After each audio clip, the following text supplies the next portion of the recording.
데살로니가전서 5장 16절로 18절입니다. 다 같이 읽겠습니다. 데살로니가전서 5장 16절로 18절 같이 읽겠습니다. 항상 기뻐하라, 쉬지 말고 기도하라, 범사에 감사하라. 이는 그리스도 예수 안에서 너희를 향하신 하나님의 뜻이니라. 이제 저를 보시고 같이 암송하시겠습니다. 시작. 항상 기뻐하라, 쉬지 말고 기도하라, 범사에 감사하라. 이는 그리스도 예수 안에서 너희를 향하신 하나님의 뜻이니라. 5장 1절 2절을 보시면 주님의 재림으로 시작을 하거든요. 그리고 이 데살로니가전서는 5장마다 강림이라는 단어가 매장 나옵니다. 각 장마다 주님의 재림을 말씀하고 있고, 5장은 주의 날, 2절에 주의 날이 밤에 도적같이 이를 줄을 너희 자신이 자세히 알미라. 주님의 재림을 이제 재림으로 시작하고, 그리고 이제 16절로 18절에 항상 기뻐하라, 쉬지 말고 기도하라, 범사에 감사하라고 명령을 하고 있습니다. 그 이유는 재림을 기다리는 주님의 자녀들이 갖춰야 할 필수적인 세 가지 덕목이 항상 기뻐하는 것, 쉬지 말고 기도하는 것, 범사에 감사하는 것이기 때문에 그래요. 또 달리 표현을 하면 주님의 재림이 가까울 때 우리에겐 마지막 시대잖아요. 마지막 시대의 그리스도인들에게 절대적으로 요구되는 것은 기뻐하는 삶, 기도하는 삶, 감사하는 삶이라는 거예요. 왜냐하면 마지막 때 이 세 가지를 통해서 실은 주님을 드러낼 수 있고, 또 우리가 가진 믿음과 이 세상과의 차이점을 드러낼 수 있고, 또 하나님의 영광을 나타내는 최고의 방법이기 때문에 항상 기뻐하라, 쉬지 말고 기도하라, 범사에 감사하라는 명령을 우리에게 주신 겁니다. 화면을 보시면, 그래서 데살로니가전서 5장 2절에 주님의 재림으로 말씀을 시작하고, 그리고 기뻐하고 기도하고 감사하라는 명령을 주신 것이 마지막 때 그리스도인의 요구되는 절대적인 덕목이기 때문이라는 것이고, 또 달리 표현을 하면 항상 기뻐하는 그리스도인을 통해서 주님의 영광이 나타나고, 항상 기도하는 그리스도인을 통해서 또 전도의 문이 열리고, 범사에 감사하는 그리스도인들의 모습을 보고 세상 사람들이 자기들과 다르다는 걸 알게 되고, 또 십자가로 이끌려오는 계기가 된다는 의미도 되겠죠. 저는 처음 이제 이 말씀을 접할 땐 좀 의문이 들었습니다. 항상 기뻐하는 게 가능할까? 저도 89년에 구원받고 지금까지 신앙생활 하면서 항상 기뻤던 것만은 아니거든요. 저도 신앙의 위기가 있었고, 대학을 다닐 땐 정말 모든 걸 내려놓고 좀 쉬고 싶을 때도 저한테는 있었고, 그런데 하나님이 항상 기뻐하라고 하셨다면 이건 가능하기 때문에 주시는 명령이잖아요. 하나님이 우리에게 뭔가를 요구하실 땐 할 수 없는 걸 요구하지는 않습니다. 할 수 없는 걸 하라고 한다면 그건 고문이죠, 고문. 그렇잖아요. 하나님은 우리를 고문하는 분이 아니죠. 우리를 의의 길로, 선한 길로 인도하시는 아버지지, 할 수 없는 걸 하라고 강요하는 폭군이 아니라는 거예요. 그런데 우리 마음은 의문이 들잖아요. 어떻게 항상 기뻐하지? 나는 힘든 것도 있고, 가난도 있고, 질병도 있고, 또 직장에서 왕따도 당하고, 그 속에서 어떻게 기뻐하지? 이건 무리한 요구 아닌가? 불가능한 요구 아닌가? 이렇게 저도 생각할 때가 있었는데 그건 오해입니다. 그건 항상 기뻐하라는 말씀의 의미를 이해하지 못한 것이죠. 항상 전도하는 건 불가능해요. 왜냐하면 대상이 필요하기 때문에. 항상 봉사하는 것도 불가능해요. 왜냐하면 봉사해야 할 상황이 우리에게 주어져야 되잖아요. 그러나 항상 기뻐하는 건 가능하다는 겁니다. 왜냐하면 하나님이 항상 기뻐할 수 있는 은혜를 우리에게 주셨기 때문이에요. 그러면 항상 기뻐하라는 의미가 뭐냐? 우리는 항상 기뻐하라는 이 의미를 어떻게 이해하냐면 항상 하하호호 하는 그런 상태로 생각을 하니까 이건 불가능하다고 생각을 하는 거예요. 항상 기뻐하라는 말은 항상 하하호호 하라는 그런 의미가 아닙니다. 슬퍼했다가도 다시 마음을 잡고 기뻐하라는 뜻이에요. 우울했다가도 다시 정신을 차리고 내가 이러면 안 되지? 그리고 다시 기뻐하라는 의미거든요. 그래서 기뻐하라는 단어가 rejoice잖아요. rejoice. 리는 다시라는 뜻이 있죠. 반복의 의미가 있습니다. joyce, 기뻐하다라는 뜻이잖아요. 그러니까 항상 기뻐하라는 의미가 뭐예요? 반복해서 기뻐하라는 뜻이 되겠죠. 그러니 살다 보면 우울할 때도 있고 말이에요. 살다 보면 답답할 때도 있을 거라는 걸 주님은 아셔요. 그러나 그때 그냥 우울감에 사로잡혀서 쭉 우울하게 살지 말고 정신을 딱 차리고 이러면 안 되지. 다시 기뻐하라는 뜻이에요. 또 답답해서 평강도 깨지고 기쁨도 사라졌는데 마음을 다시 잡고 내가 이러면 안 되지. 다시 기뻐하는 것. 그것이 항상 기뻐하는 것입니다. 그것이 항상 기뻐하는 거예요. 자, 그것이 가능하냐? 그리스도인은 가능합니다.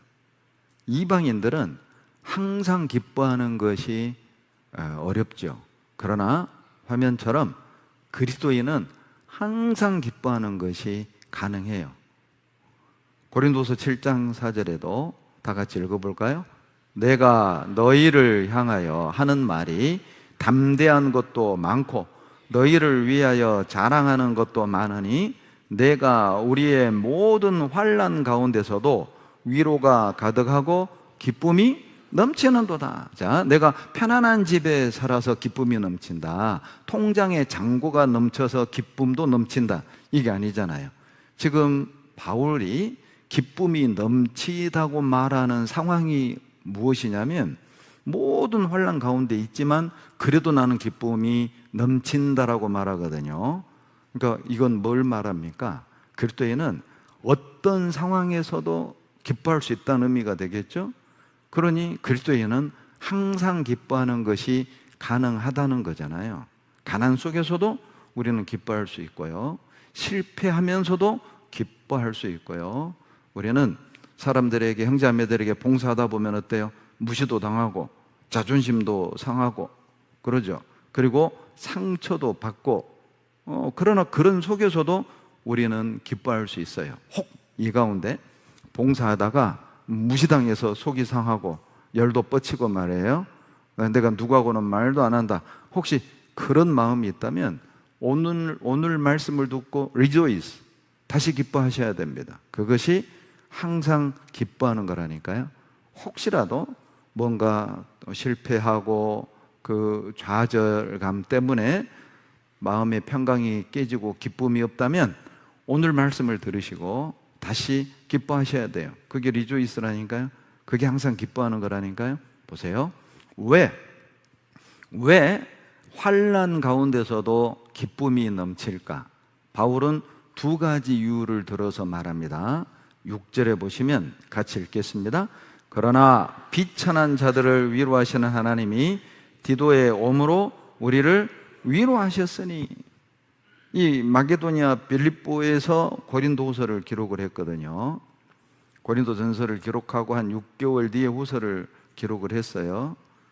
그 사이에 이제 고린도에서 디도가 바울에게 와서 고린도 교회 소식을 전해준 겁니다. 그 말을 듣고 바울은 엄청난 위로를 받고 그리고 기쁨을 얻은 거예요. 자, 환난 중에서도 기뻐할 수 있는 원인은 우리 곁에 형제자매가 있기 때문에, 형제자매가 있기 때문에 우리는 가난 중에도, 실패 중에도, 또 상처를 받아도, 자존심이 상해도, 환난 중에도 기뻐할 수 있다라는 겁니다. 형제자매들과 교제를 통해서 우리가 또 위로받잖아요. 형제자매를 통해서 상처도 받습니다. 그러나 또 형제자매를 통해서도 위로를 받는 거예요. 그러니 자, 봉사하다가 또 신앙생활 하다가 누군가에게 상처받고 누군가의 문제가 걸렸다고 해서 이게 교회냐? 절대 이러면 안 돼요. 그게 교회예요. 원래 교회가 그래요. 여러분은 집에서 살면서 가족끼리 안 싸워요? 부부간에 안 싸워요? 이게 집이냐? 하고 가출해요? 언니 동생하고 한 번도 안 싸웠냐고요. 이게 집구석, 죄송합니다, 집이냐? 하고 가출하느냐고요. 티격하고 치고 받고 하면서도 또 가족은 다시 가족인 거예요. 그게 교회라니까요. 그러니까 교회 안에서 상처도 받고 무시도 당하고 오해도 받지만 우리는 기뻐할 수 있어요. 왜? 형제자매들이 있으니까요. 그리고 바울은 환난 중에서도 기쁨이 넘친 또 하나의 이유는 교회가 있으니까요. 고린도서 7장 7절 같이 읽겠습니다. 저의 온 것뿐 아니요 오직 저가 너희에게 받은 그 위로로 위로하고 너희의 사모함과 애통함과 나를 위하여 열심히 있는 것을 우리에게 고함으로 나로 더욱 기쁘게 하였느니라. 디도가요, 빌립보에 와서 바울에게 고린도 소식을 전해준 겁니다. 고린도 전서를 보면요, 9장에 보면 고린도 성도들이 얼마나 정말 교만했냐면 성경 구약 신약 14권을 기록한 사도 바울을 향해서 사도도 아니라고 그랬어요. 벌어먹으려고 전도한다고 그랬어요. 고린도전서 1장에 보면은 완전히 교회가 갈라져 있었잖아요. 난 게바파, 바울파, 나는 게바에게 침례받았다, 나는 바울에게, 나는 아볼로에게, 나는 예수님께. 이 파가 다 갈라져서 서로 싸우고 있었단 말이에요. 그러니까 가장 긴 서신을 2권이나 고린도 전서, 고린도 후서를 고린도에게 보낸 거 아니에요. 왜? 문제가 가장 많았으니까요. 우상의 제물, 심지어는 계모하의 어떤 죄도 있었잖아요. 이게 진짜 교회냐? 싶을 정도였죠. 그런데 한 번도 바울은 고린도 성도들을 향해서 이게 교회냐? 책망한 적이 없어요. 원래 교회 모습이 그러거든요. 연약한 자들도 있고 건강한 사람도 있고 육신적인 사람도 있고 신령한 사람도 있고 신앙이 건강한 사람도 있고 신앙이 약한 사람도 있고 다양한 사람들이 있고 다양한 수준의 사람들이 있기 때문에 다양한 모습이 나타난다는 걸 바울은 받아들인 거예요. 이게 교회냐? 원래 교회가 그래요. 그런데 그 고린도 교회가 변화되고 성장하고 그리고 일꾼들을 위해 기도한다는 소식을 들은 거예요. 그 얘기를 듣고 바울이 너무 기쁜 겁니다. 빌립보에서 전도하면서 핍박받고 쫓겨서 빌립보 감옥에도 갇혔었잖아요. 빌립보 간수장인가 그래서 구원받았잖아요. 사도행전 20장, 16장. 그런데 그 속에서도 바울이 기뻐할 수 있었던 것은 고린도 교회가 성장하고 있다. 고린도 교회가 변화되고 있다. 그래서 바울은 환난 속에서도 고난 받으면서도 기뻐할 수 있었어요. 왜요? 형제가 있고 교회가 있었으니까요. 그러니까 바울의 기쁨을 통해서 우리가 알 수 있는 게 뭐냐면, 여러분, 자, 이 기쁨은요, 환경과 여건에서 생기는 게 아니에요. 그러니까 편안한 침대에서 자니까 기쁘고, 하루에 한 번씩 샤워할 수 있으니까 기쁘고, 양질의 음식을 먹을 수 있으니까 기쁘고, 이게 아니었지 않습니까? 그게 아니잖아요. 바울이 느끼는 기쁨은 환경이 갖춰지고 좋은 여건이어서 기뻤던 게 아니죠. 그래서 환난 중에도 기뻐할 수 있었던 거예요. 왜요? 형제들을 통해서, 교회를 통해서 얻는 기쁨이었으니까 고난 중에도 기뻐할 수 있다니까요. 그래서 고린도후서 6장 10절 같이 읽어볼까요?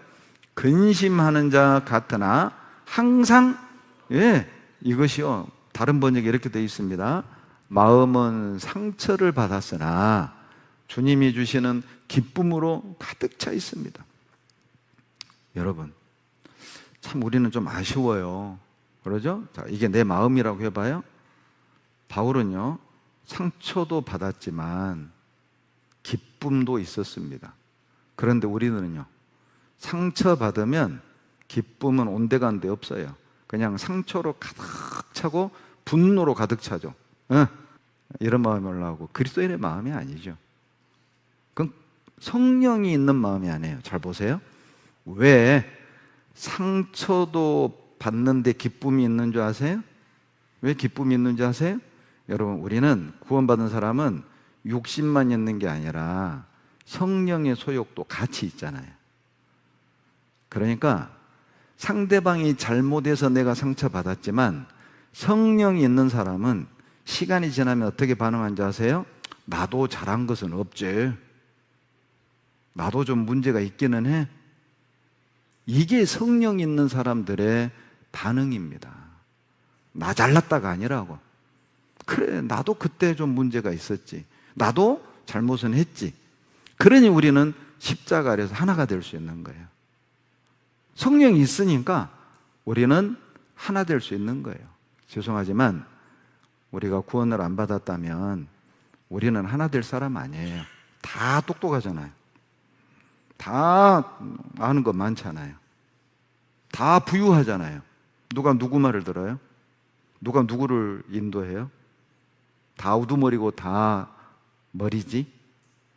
그런데 우리는 말씀의 다스림을 받고 성령의 인도함을 받기 때문에 지식, 사회적인 지위, 우리에겐 중요하지 않습니다. 세상에서는 학교 어디 출신이냐, 직업이 뭐냐, 그게 그들에겐 그 모임에서의 위치를 정하는 조건일지 모르지만, 복음 안에서는, 성령 안에서는 여러분 그거 빨리 내려주십시오. 그거 빨리 안 내려놓으면 주님께 쓰임 못 받습니다. 그리고 그 사람만 힘들어요. 자기만 힘들어. 자기 레벨을 내세우고, 자기 수준을 내세우고, 자기 나이를 내세우고, 자기를 내세우고, 자기만 고통스럽습니다. 하나님은 그 사람 사용하지 않습니다. 그러니 보세요. 자, 상처도 받지만 보세요, 기쁨도 가득 차 있다니까요. 이것이 우리 마음이어야 됩니다. 이게 내 마음이어야 돼요. 이게 바울만의 마음이 아니라 우리 마음이어야 된다니까요. 여러분, 상처 받으셨죠? 기쁨도 있습니까?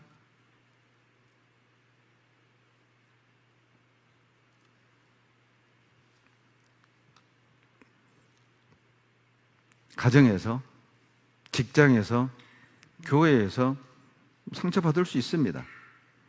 그러나 우리는 기뻐할 수 있습니다. 여러분, 근심할 일로 근심하고 기뻐할 일로 기뻐한다면 이방인과 뭐가 다를까요? 우리 어제 모두회 때도 어떤 자매님 인도하신 그 분이 그렇게 얘기했다고 하잖아요. 응? 광주 봉성교회는 분위기가 다르다고, 사랑도 넘치고, 그러니까 이 교회에 오고 싶다고, 학기소양에도 오시겠다고 했다잖아요. 그게 주님을 드러내는 거거든요. 그러니까 우리가 서로 사랑하지 않고, 서로 하나 되지 않고, 서로 품지 못한다면 죄송합니다, 그건 복음을 막는 죄에 해당되는 거예요.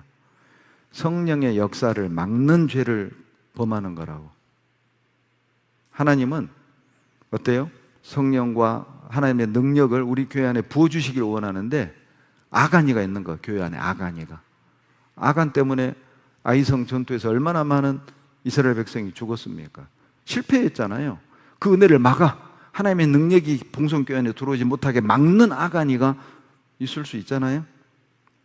근심할 일로 근심하고 기뻐할 일로만 기뻐한다면 우리를 통해 주님이 나타날 수 있을까요? 주님이 일할 수 있을까요? 보세요. 누가 봐도 근심할 일인데 기뻐할 때, 누가 봐도 낙심할 일인데 기뻐할 때, 야, 넌 다르다. 나도 예수 믿는데 넌 다르다.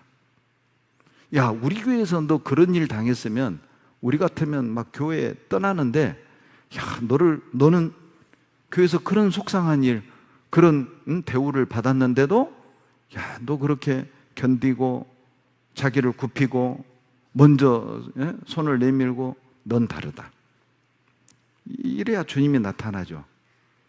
이래야 주님이 우리를 통해 일하는 거잖아요. 그러지 않겠어요?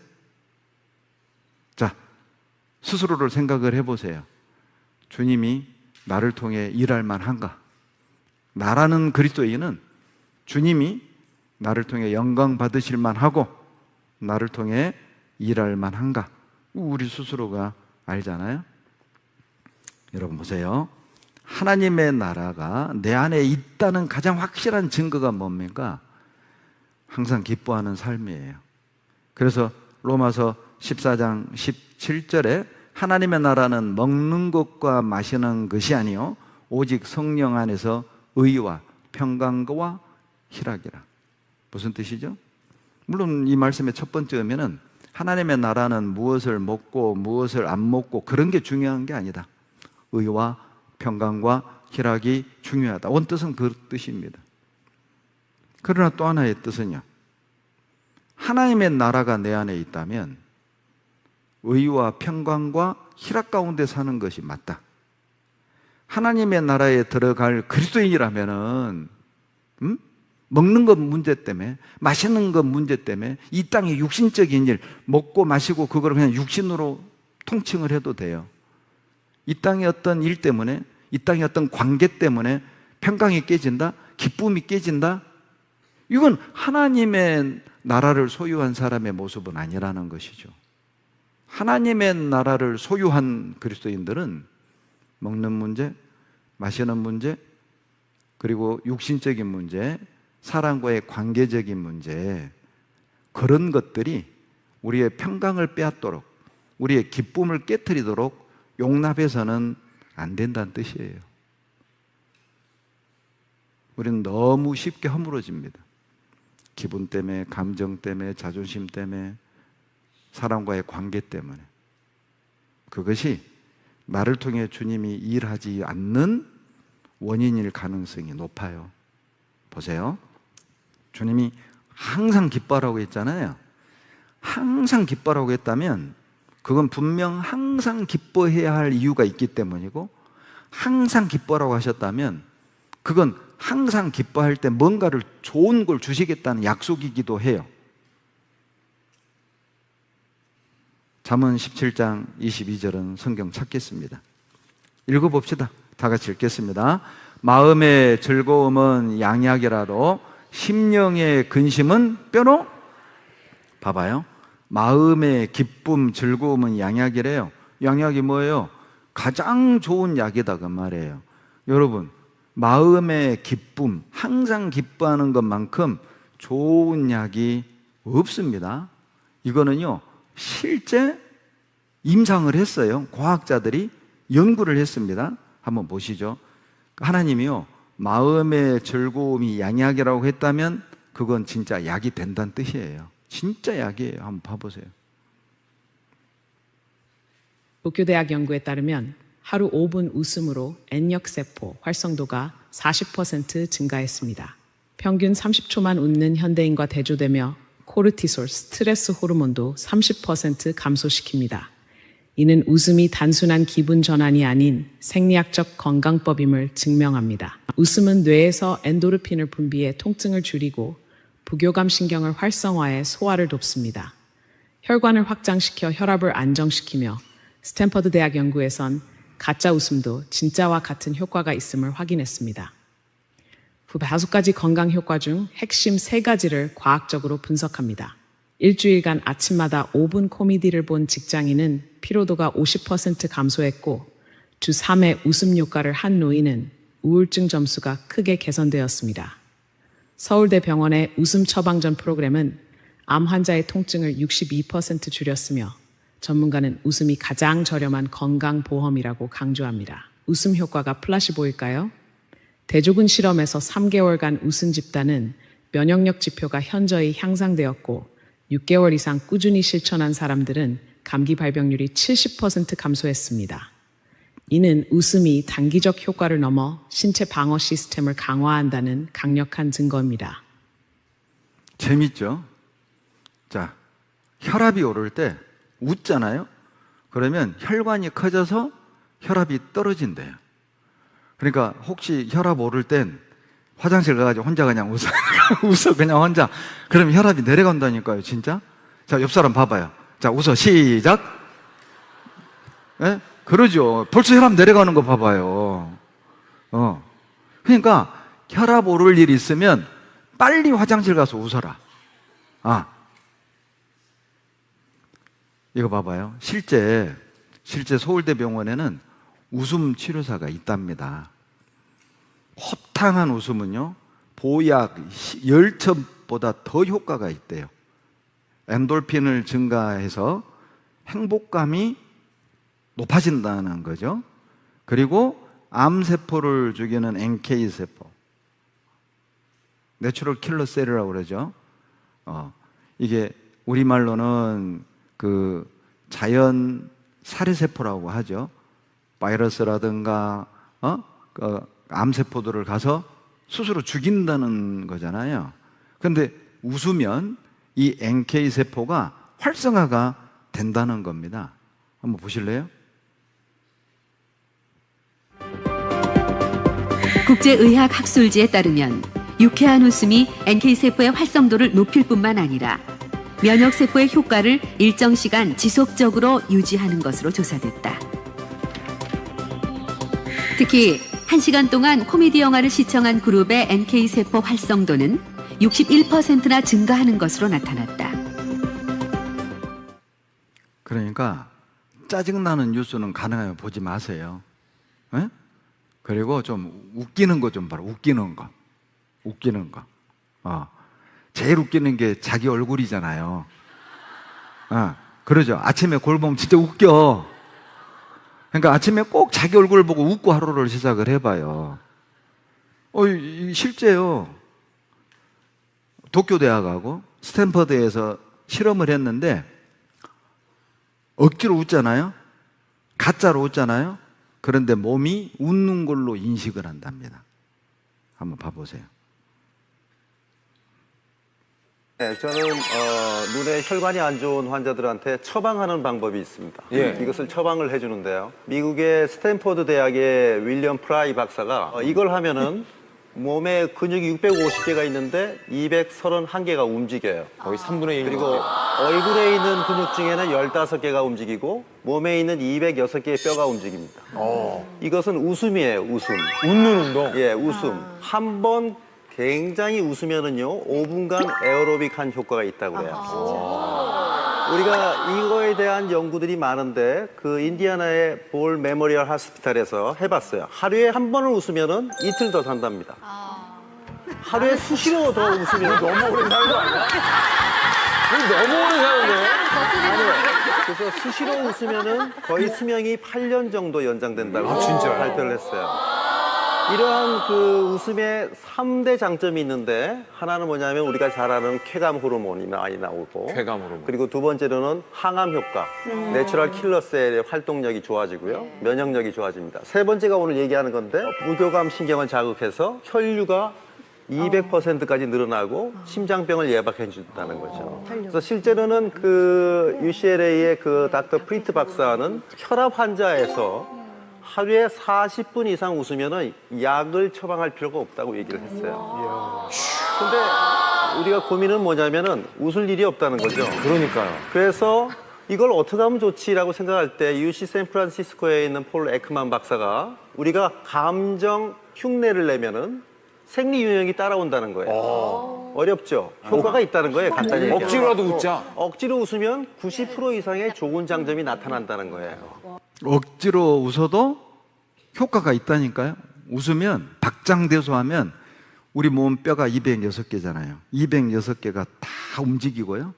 근육의 절반, 230개 넘는 근육이 움직인답니다. 그러니까 박장대소하면 5분 에어로빅한 효과가 있대요. 그래서 이 웃음 운동이라고 표현을 하더라고. 웃음 운동.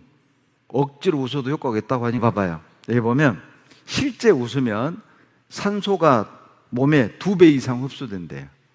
그래서 혈액순환이 촉진되고 혈압이 내려가고, 그리고 염증이 빨리 낫는데요. 그리고 통증을 덜 느낀답니다. 한번 봐보십시오. 그렇다면 웃음과 통증은 어떤 관계가 있는 것일까? 뇌의 깊은 곳에 자리한 시상하부는 신경계와 내분비계의 작용을 통합하는 총사령부. 웃음과 같은 즐거운 자극을 받으면 시상하부에서 신호가 전달되고 뇌하수체는 자연진통제인 베타 엔도르핀을 분비한다. 또한 베타 엔도르핀은 혈관 내벽을 자극, 혈관의 수축과 팽창을 돕는 산화 질소를 나오게 한다. 혈관 벽이 튼튼해지고 혈관이 확장되면 혈류의 흐름도 빨라지게 되는데, 이로써 염증을 유발하는 혈소판 응집이 억제되는 것이다. 즉, 염증 완화와 함께 통증이 줄어드는 효과로 이어지는 것이다. 제가 지금 50견이 와가지고 자다가 아파서 일어나요. 자다가 이제 움직이면 왼팔이 어떤 자세가 나오면 엄청 아파요. 그럼 나도 모르게 막 인상을 쓰면서 깨게 되거든요. 제가 이걸 보면서 아플 때 웃어봐야 되겠다. 그러면 이제 통증도 좀 줄고 염증도 좀 근데 자매가 난 미쳤다고 할까봐 걱정할까봐 내가 아직 안 하고 있는데, 웃으면 염증 수치도 떨어지고 통증도 저하가 된다는 겁니다. 여기 보시면요. 그러니까 웃음은 자신과 타인까지 행복하게 만드는 거예요. 근데 우리는 속으로 그러잖아요. 웃을 일이 있어야 웃죠. 그런데 반대로 생각하시면 돼요. 웃으면 웃을 일이 생긴다는 거예요. 기뻐하면 기뻐할 일이 생긴다. 그 실제 한번 볼래요? 봐봐요. 기뻐하면, 자, 우리가 왜 어떤 상황에서도 기뻐할 수 있냐면 보세요. 구원의 은혜를 주셨기 때문에 그래요. 하박국 3장 17절로 18절에 비록 무화과 나무가 무성치 못하며 포도나무에 열매가 없으며 감람나무에 소출이 없으며 밭에 소출이 없으며 감람나무에 소출이 없고 밭에 식물이 없으며 우리의 양이 없으며 외양간에 소가 없을지라도 18절 같이 읽죠. 나는 여호와를 인하여 즐거워하며 나의 구원의 하나님을 인하여 기뻐하리로다. 6가지가 없잖아요. 이것도 없고 이것도 없고 저것도 없고 없고 없지만 기뻐할 수 있는 이유가 뭡니까? 구원 때문이라는 거예요. 나 돈 없는 거 맞아요. 노대책 없는 것도 맞아요. 뭐 집도 없는 거 맞아요. 건물도 없고 땅도 없고 노대책도 없는 거 맞아요. 그러나 구원은 있지 않냐? 구원 받았다면 하나님이 있지 않냐? 하나님이 있다면 기뻐할 수 있다는 거예요. 구원의 크기를 아는 사람은 없어도 기뻐할 수 있습니다. 그래서 히브리서 2장 3절에 이같이 큰 구원이라고 하셨잖아요. 어때요? 우리 신앙생활 하면서 진짜 구원을 이같이 큰 구원이라고 느껴본 적 있나요? 내가 어쩌다가 이런 구원을 받아가지고, 내가 어쩌다가 이런 엄청난 구원을 받아가지고. 구원의 크기를 아는 사람은 없어도 어떤 상황에서도 고난 중에도 환난 중에도 기뻐할 수 있습니다. 만약에요, 하나님이 하늘을 열어서 천국을 1분만 보여준다면요, 여러분 우리 집 없다고 우울해 할까요? 땅 없다고 우울해 할까요? 뭐 대학 졸업장 없다고 뭐 우울해 할까요? 내 집 없다고 우울해 할까요? 하나님이 천국을 1분만 보여준다면, 예를 들면 지금은 뭐 11평, 자 11평 뭐 비가 새는 집에서 산다고 합시다. 그런데 5개월 뒤면 100평짜리 새 아파트에 이제 입주한다고 해봐요. 5개월 뒤면. 자, 5개월 동안 비참할까요? 기쁘게 살까요? 그러죠. 지금은 뭐 11평 비세는 집이지만은 5개월 뒤에 100평짜리 아파트, 새 아파트로 이사 갈 날짜 잡아놓고 그거 달력에 지우고 있다면 비센다고 11평이라고 우울해 하겠냔 말이에요. 지금은 내가 이렇게 살지만은 5개월 뒤 보자! 천국을 보여준다면 지금 내가 광주 봉선에서 사는 모양은 이 모양이지만 내가 살게 될 영원한 천국이 저런 것이다. 우울해 하겠습니까? 환경에 집중하면 우울해집니다. 구원에 집중하면 기뻐할 수 있습니다. 베드로전서 1장 찾겠습니다. 베드로전서 1장 6절입니다. 베드로전서 1장 6절. 베드로전서 1장 6절 같이 읽습니다. 그러므로 너희가 이제 여러 가지 시험을 인하여 잠깐 근심하게 되지 않을 수 없었으나 오히려 크게 기뻐하도다. 자, 여러 가지 근심이 있잖아요. 그 여러 가지 근심 때문에 그래요. 여러 가지 시험 때문에 근심할 수 있어요. 여러 가지 시험이 나오죠. 6절에. 자, 그런데 9절 봐봐요. 9절, 8절, 9절 다 같이 읽습니다. 예수를 너희가 보지 못하였으나 사랑하는도다.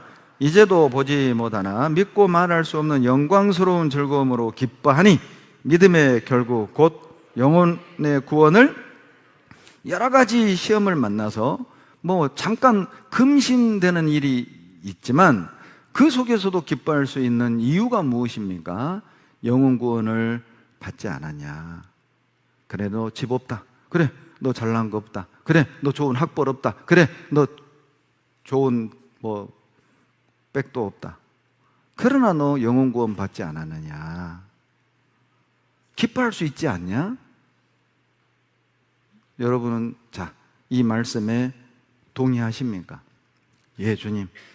저 가진 것도 없고 잘난 것도 없고 그러나 구원은 있습니다. 그러나 하나님은 있습니다. 그것만으로 나는 기뻐할 수 있습니다. 베드로전서 1장 6절로 9절은 기쁨은 어디에 집중하느냐의 문제라는 거죠. 여러 가지 시험에 집중하면 근심이 올라오는데 구원에 집중하면 기쁨이 올라온다는 뜻이잖아요. 뭘 볼 거냐? 전쟁 때 자, 두 다리가 절단된 두 청년이 있었습니다. 똑같이 두 다리가 절단됐어요. 그런데 한 청년은 너무너무 고통스러워 비명을 지르고 한 청년은 고통을 덜 느끼는 거예요. 이 원인이 뭐지? 조사해 봤습니다. 한 청년에게는 고통을 느끼는 스트레스 이 호르몬이 많이 나오는 거예요. 에스트로겐 같은 고통을 더 느끼게 하는 호르몬이. 그런데 이 한 청년에겐 고통을 덜 느끼게 하는 그런 호르몬이 나오는 거죠. 엔돌핀 같은. 원인이 뭔지를 찾았습니다. 고통을 심하게 느끼는 이 청년은 생각 자체가 부정적인 거예요. 나 죽은 목숨이다. 내 이 모습으로 고향 가봐야 이제 직장도 못 얻고 내 병신이 됐는데 이제 장가도 못 가고 이거 뭐 살아봐야 무슨 의미가 있나. 그러니까 계속 고통을 느끼는 거예요. 그런데 한쪽 청년은요, 야, 이제 나 두 다리 잘렸으니 이제 전쟁터 안 가고 집으로 가겠구나. 집에 가면 엄마를 보겠구나. 친구를 보겠구나. 고향을 가겠구나. 놀랍지 않아요? 똑같이 두 다리가 절단됐는데 어떤 사람은 나는 이제 병신됐다. 어떤 사람은 나는 이제 집에 간다. 고통을 자기가 만드는 거죠. 고통을. 자기를 힘들게 만드는 거예요. 그 생각이. 여러분 어때요? 신앙생활 하면서 혹시 내 생각이 나를 힘들게 하지 않았을까요? 이 세상 살면서 내 생각이 나를 고통스럽게 만들진 않았을까요? 환경이 아니라 그걸 바라보는 내 마음, 그것을 생각하는, 분석하는 내 태도가 오히려 고통을 가정시킨 건 아닐까. 은혜를 잊으면 기뻐할 수 없습니다. 저도 이제 우리 두 딸을 키우면서 여러 가지 경험을 하겠잖아요. 자식 키우면서, 그렇죠? 뭐 힘든 것도 있을 수 있고 때로는 막 갈등도 있을 수 있겠죠. 그러다가도 어때요? 세월호가 딱 터졌을 때 서울대 못 가면 어떠냐? 건강만 해다오. 세월호 사건이 딱 터졌을 땐 그 마음이 딱 생기는 거예요. 성적 안 오르면 어때? 너희들 건강하게 내 곁에 있으면 그것으로 감사하지. 그렇게 좋은 마음이었다가 이제 세월호 사건이 이제 한 6개월 지나 1년 지나면 속에서 왜 공부를 안 해? 왜 저렇게 잠을 많이 자? 막 이런 생각이 나도 모르게 올라오겠잖아요. 그러다가 또 막 이태원 사건이 딱 터졌어요. 그래, 성적 안 오르면 어때? 서울대학 못 가면 어때? 건강하게 봉사하면 된 거지. 건강한 모습으로 내 옆에 살아있으면 된 거지. 우리 부모 마음이요, 왔다 갔다 해요. 감사했다가도 왜 저럴까 싶은 마음도 있고, 뭘 보느냐의 문제죠. 어디에 집중하느냐의 문제인 거예요. 여러분 보세요. 구원의 하나님을 소유한 사람은 가진 것이 없어도 기뻐할 수 있습니다. 이사야 61장 10절, 내가 여호와로 인하여 크게 기뻐하며 내 영혼이 나의 하나님으로 인하여 즐거워하리니 이는 그가 구원의 옷으로 내게 입히시며. 이사야 선지자는 하나님 때문에 즐겁다는 겁니다. 왜냐하면 그 하나님이 나에게 구원의 옷, 의의 겉옷을 입혀 주셨으니까요. 구원의 옷을 입은 사람은 육신의 것이 부족해도 기뻐할 수 있다는 뜻이겠죠. 의의 겉옷을 입은 사람들은 이 땅의 것으로 어때요? 이 땅의 삶이 내 계획대로 되지 않는다 할지라도 즐거워할 수 있다는 뜻이잖아요. 왜냐하면 하나님 때문이라는 거예요. 우리 기쁨의 원인은 하나님 때문이에요. 내 인생이 내 계획대로 잘 돼서 기쁜 게 아니라, 돈이 잘 벌려서 기쁜 게 아니라, 주식이 올라서 기쁜 게 아니라, 집값이 올라서 기쁜 게 아니라 하나님 때문에 우리는 기뻐한다는 겁니다. 예를 들면 우리가 천국에 가면 무엇으로 기뻐할까요? 천국에 가면 월급 오른 걸로 기뻐하겠어요? 직장 많은 것으로 기뻐하겠어요? 주식 오른 것으로 기뻐하겠어요? 천국에서 말이에요, 아마 하나님만 보고도 기쁠 거고, 우리 주님만 보고도 기쁠 거고, 성령만 봐도 기쁠 거고, 아브라함 보면서 기쁠 거고, 다윗 보면서 기쁠 거고, 솔로몬 보면서 기쁠 거고, 우리 가면 다 볼 거 아니에요. 아브라함도 보고 모세도 보고 여호수아도 보고. 안 그래요? 천국 가면 하나님으로 기뻐할 겁니다. 그러니까 이 땅에서 하나님으로 기뻐하는 삶을 살아야 하는 이유예요. 제가 어느 날 민수기 18장 20절을 이렇게 쭉 읽다가 최근에 이제 퇴직하신 이제 목사님들이 생겼잖아요. 전에는 퇴직하시는 목사님들 흔하지 않았는데, 이제 우리 교회 역사가 이렇게 쭉 40년 넘어가면서 이제 드디어 이제 퇴직하시는 어른 목사님들이 이제 생기게 됐단 말이에요. 근데 이제 제가 멀리서 보잖아요. 그 목사님들이 현직에 계실 때 모습, 퇴직해서 그 모습, 그걸 보고 내가 느끼는 게 있겠잖아요. 그러면서 이제 많은 생각들을 갖게 됩니다. 야, 이게 나도 이제 계산을 해보니까 이거 몇 년 뒤면 나도 저 길을 갈 거고, 교회를 몇 번만 옮기면 나도 저 길을 갈 거고, 내가 만약에 저 상황이 되면 나는 무엇이 준비되어 있지? 이런 생각을 나도 모르게 하게 되게 됩니다. 그때 하나님이 나에게 주신 말씀이 민수기 18장 20절입니다.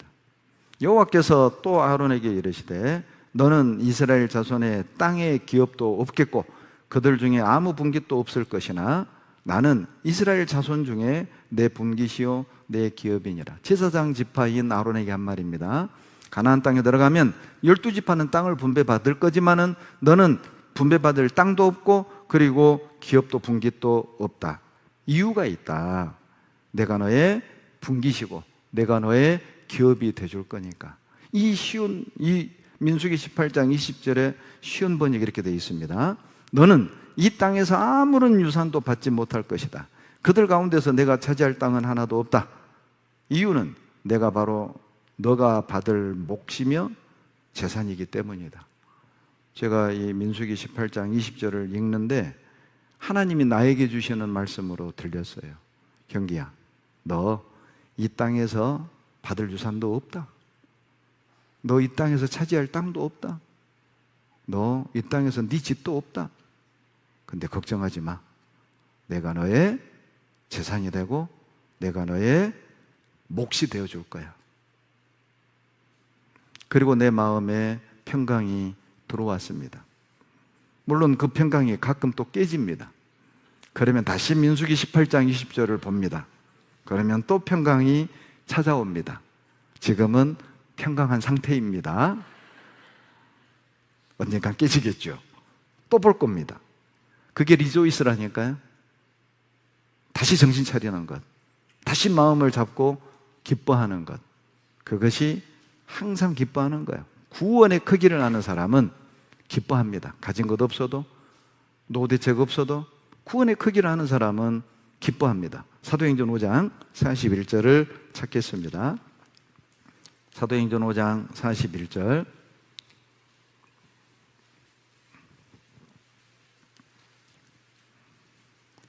같이 읽겠습니다. 사도들은 그 이름을 위하여 능욕받는 일에 합당한 자로 여기심을 기뻐하면서 공회 앞을 떠나니라. 여러분, 사단은 항상 기뻐하는 사람을 어떻게 못합니다. 사단은 항상 기뻐하는 사람을 이길 수가 없습니다. 41절의 우리가 생각할 수 있는 것은 하나님은 기뻐하는 사람을 통해 전도하시고 기뻐하는 사람을 통해 역사하시고 기뻐하는 사람을 통해 하나님이 어떤 분인지를 증명해 보이는 거잖아요.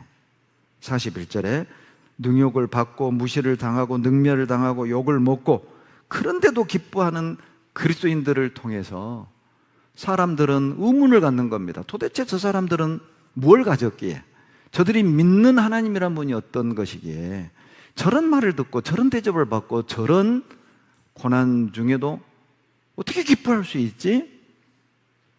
전도는 노아의 방주로 전도하는 게 아닙니다. 에덴 동산 찾았다고 그걸로 전도하는 게 아니라 진짜 전도가 뭡니까? 항상 기뻐하는 우리의 일상이에요. 기뻐할 수 없는데 기뻐하는 겁니다. 가난 속에 기뻐하는 겁니다. 무시당하는데 기뻐하는 겁니다. 상처받았는데 기뻐하는 겁니다. 너 믿음은 나하고 다르다. 그것이 전도입니다. 그 사람을 통해서 하나님이 역사하시고 일하시는 거죠. 여러분, 크리소스톰이라는 그리스도인이 있었습니다. 복음을 전하다가 감옥에 갇힌 거예요. 감옥에 갇히면서 그랬습니다. 야, 이제 감옥 안에서 전도할 수 있어 기쁘다. 그러니까 이 간수가 저거 완전히 정신병, 저 제정신이 아니라는 거죠. 그리고 이제 얼마 뒤에 사형 언도가 내려졌습니다. 그 사형 언도를 받은 크리소스톰이 야, 순교할 수 있어서 기쁘다. 이거 완전히 이거 대책이 없는 사람이다. 저거 풀어줘라. 감옥에서 나왔습니다. 야, 이제 자유롭게 전도할 수 있어서 기쁘다. 어떤 상황도 기쁘다. 감옥에 갇혀도 기쁘고 사형 언도를 받아도 기쁘고 자유롭게 돼도 기쁘고. 우리의 기쁨은 현실과 무관하다는 거죠. 우리의 기쁨은 내가 처해 있는 상황과 무관하다는 겁니다. 어떤 상황에서도 우리는 기뻐할 수 있습니다. 세상에서 얻는 기쁨과 주님에게서 얻는 기쁨이 다르니까요. 시편 4편 7절에 주께서 내 마음에 두신 기쁨은 저희의 곡식과 새 포도주에 풍성할 때보다 더하니이다. 사람들은 어때요? 풍년 들어서 더 많은 곡식을 창고에 드리고 더 많은 포도를 창고에 드릴 때 기쁘죠? 정말 기쁘겠잖아요? 그런데 주님 우리에게 주신 기쁨은 그런 기쁨하고 다른 거예요. 세상 사람들은 있어야 기쁘잖아요. 우리는 없어도 기뻐요. 세상 사람들은 사람들에게 인정받고 높임받아야 기쁘잖아요. 그런데 우리는 때로는 짓밟힘도 받고 상처도 받고 무시도 당하고 낮은 자리로 내려가고 오해도 받지만 우리는 기뻐요. 주님이 주신 기쁨이 그런 기쁨이라는 겁니다. 저희의 곡식과 새 포도주에 풍성할 때보다 더한 거예요. 그때 얻는 기쁨하고 다른 거라는 겁니다. 월급 올라서 얻는 기쁨, 세상 사람들은 내 직장만에서 얻는 기쁨, 그래야 기쁘잖아요. 뭔가 얻는 게 있고 뭔가 내가 원하는 환경이 됐고 뭔가 더 내 환경이 나아질 때 기쁘잖아요. 그런데 우리가 느끼는 기쁨, 주님이 우리에게 주시는 기쁨은 그것과 전혀 차원이 다른 기쁨이라는 거예요. 지금은 고난이지만 마지막이 기쁨을 알기 때문에 우리는 항상 기뻐할 수 있어요. 이사야 55장 12절을 찾아봅니다. 이사야 55장 12절을 찾겠습니다. 이사야 55장 12절입니다. 이사야 55장 12절 다 같이 읽겠습니다. 너희는 기쁨으로 나아가며 평안히 인도함을 받을 것이요 산들과 작은 산들이 너희 앞에서 노래를 바라고 들의 모든 나무가 손바닥을 칠 것이며 너희는 어디로 나간다고요? 기쁨으로 나가는 거예요. 여러분 신앙생활 하다 보면요 포기하고 싶을 때도 있고 쉬고 싶을 때도 있고 야, 왜 이렇게 힘드냐? 신앙생활 왜 이렇게 힘드냐? 내가 괜히 구원받았네 이럴 때도 있잖아요. 그런데 왜 우리가 그런 생각을 하냐면 종착지가 기쁨이라는 걸 몰라서 그런다는 겁니다. 너희는 지금 기쁨으로 나가고 있는 거야. 너 지금 실패한 게 아니야. 너 지금 무시당한 게 아니라고. 너 지금 상처받는 게 아니라 기쁨으로 나가고 있는 거야. 우리가 가는 이 길의 끝이 기쁨이라는 겁니다. 신앙생활은 고난의 길이 아니라 기쁨의 길인 거죠. 자, 봐봐요, 여러분. 자, 우리가 이제 주님과 함께 동행하며 신앙생활 한단 말이에요. 쭉 가고 있죠. 돈 없어서 힘들고 봉사하다가 막 일 못한다고 구사리 들어서, 구사리가 표준어입니까? 핀잔 들어서 막 자존심도 상하고 막 별의별 일을 우리가 다 경험하잖아요. 막 속상해. 막 그래서 막 괜히 구원받았네. 그럼 교회를 가 말어. 별 생각이 막 다 든단 말이에요. 그래서 왜 신앙생활이 이렇게 힘들어? 나는 왜 이렇게 신앙생활이 재미가 없어? 왜 나는 이렇게 고난이야? 이렇게 생각을 하잖아요. 자, 근데 봐봐요. 이 끝에 기쁨이 있다고 해봅시다. 자, 그럼 여러분 대답해봐요. 이 길이 고난의 길인가요? 기쁨의 길인가요? 대답 안 하기로 작정하고 왔어요? 다시 설명할게요. 자, 이 길 끝이 소울이라고 합시다. 이 길 끝이 소울이에요. 중간에 전주도 나오고 대전도 나오고 한단 말이에요. 자, 그러면 자, 이 길의 끝은 전주예요? 소울이에요? 소울 가는 길이잖아요. 가다 보면 별일이 다 있죠? 그런데 종착지는 기쁨이다. 너희는 기쁨으로 나가고 있다는 겁니다. 주님 앞에 우리는 서야 됩니다. 그리고 우리가 내뱉은 말들을 전부 다 평가를 받습니다. 여러분 조심하십시오. 그거 다 기록되고 있습니다. 우리가 했던 말, 우리가 했던 행동 다 기록되고 있다니까요. 그리고 그걸 다 보고 들을 겁니다. 하나님 앞에 서서. 그걸 알고 하셔야 돼요. 우리가 가는 길은 기쁨의 길이에요. 여러분 지금 집 없죠? 돈도 없죠? 그렇죠? 뭐 땅도 없죠? 노대택도 없죠? 그러나 기쁨의 길이라니까요. 그 끝이 기쁨으로 나간다잖아요. 주님이. 신앙생활은 고난의 길이 아니에요. 여러분 예를 하나 들어볼까요? 자, 우리가 무등산을 올라간다고 합시다. 너무 힘들어요. 막 내가 왜 등산을 해가지고, 내가 왜 올라와가지고. 그런데요, 자, 정상에 10억을 놔두고 제일 먼저 도착한 사람이 이거 갖는다고 해봐요. 힘들어도 가요? 아니면 돌아가요? 기어가요? 뛰어가요? 쉬어가요? 뛰어가요? 그거 봐봐요. 예? 여기가 기쁨이라니까요. 예? 돌아갈 걸 내가 괜히 봉사해가지고, 내가 괜히 봉순교회 와가지고, 추워도 그런 생각 말아요. 기쁨으로 나아가고 있습니다. 요한복음 16장 찾아봅시다. 요한복음 16장. 요한복음 16장 22절. 요한복음 16장 22절. 다 같이 읽습니다. 지금은 너희가 근심하나 내가 다시 너희를 보리니 너희 마음이 기쁠 것이요 너희 기쁨을 빼앗을 자 없느니라. 지금은 근심인 것도 알아요. 주님이 알고 계십니다. 너 지금 근심하는 거 안다. 너 지금 힘들어하는 거 안다. 너 지금 상처받은 거 안다. 근데 버텨라. 그 위치 지켜라. 왜? 곧 기쁨이니까. 그 다음에 기쁨이니까. 이게 그 말씀이잖아요. 근데 우리는 힘들면 놔버려요. 힘들면 불평해요. 힘들면 돌아가요. 힘들면 숨어요. 힘들면 도망가요. 힘들면 피해버려요. 그러니까 기쁨이 없는 신앙생활을 하는 거예요. 조금만 더 넘어가면 기쁨인데, 조금만 더 버티면 기쁨인데 맛보기 전에 돌아가는 거예요. 그러니까 항상 봐봐요. 묵묵히 끝까지 갔으면 기쁨을 봤을 텐데 우리는 갔다가 내려왔다가 갔다가 내려왔다가 갔다가, 이것을 지금 34년째 반복하고 있죠. 신앙생활을 이렇게, 신앙생활을 올라갔다가 힘들면 포기하고, 또 이러면 안 되지, 또 올라갔다가 또 힘들면 포기하고, 또 특별집회 듣고 이러면 안 되지, 또 올라갔다가 또 내일 마음 잡았는데 또 부부싸움하고 난가하고 또 내려오고. 그러니까 기쁨이 없는 거예요. 끝까지 가야 기쁨인데 반복만 하고 있잖아요. 21절 한번 보시죠. 요한복음 16장 21절 다 같이 읽습니다.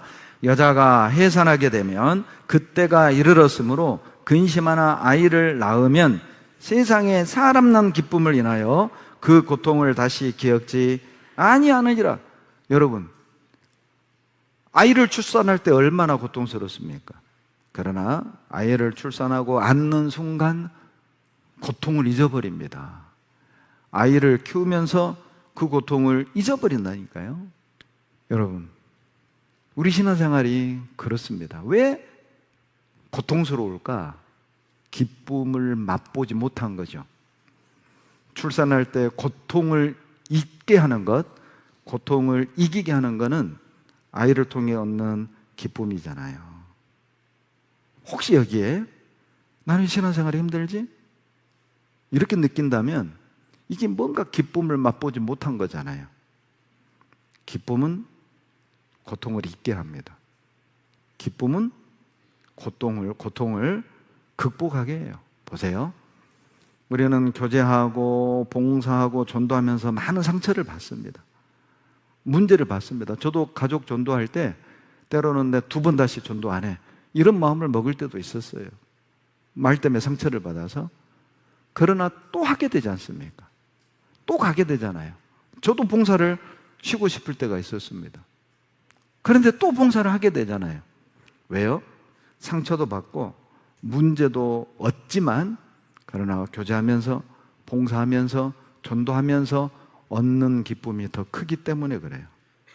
상처도 받고 문제도 있지만 얻는 게, 그 기쁨이 더 크니까 감내하고 가는 겁니다. 상처를 받고 문제가 생길 걸 감내하고 봉사를 하고 교제를 하고 전도를 하는 거라니까요.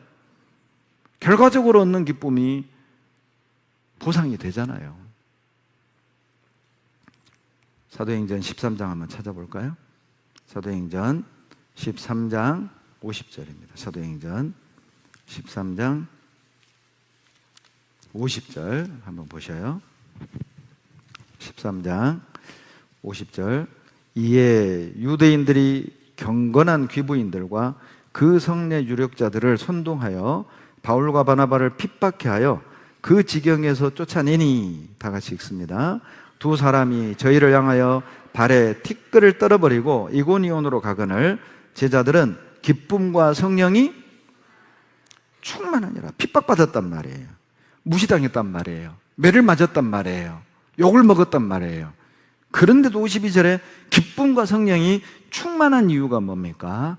48절이에요. 원인이. 48절 다 같이 읽습니다. 이방인들이 듣고 기뻐하여 하나님의 말씀을 찬송하며 영생을 주시기로 작정된 자는 다 믿더라. 영생을 주시기로 작정된 자가 준비된 자란 뜻입니다. 준비된 사람들은 전부 다 믿고 구원을 받았다는 얘기예요. 왜 전도하면서 핍박을 받고 욕을 먹고 무시를 당하면서도 기뻐할 수 있습니까? 구원받는 사람들을 보면요, 구원받고 변화되는 모습을 보면 그 고통을 극복할 수 있어요. 때로는 정말 이제 목회하다가 힘이 들면, 때로는 퇴직하신 어른 목사님들 보면 부러워요.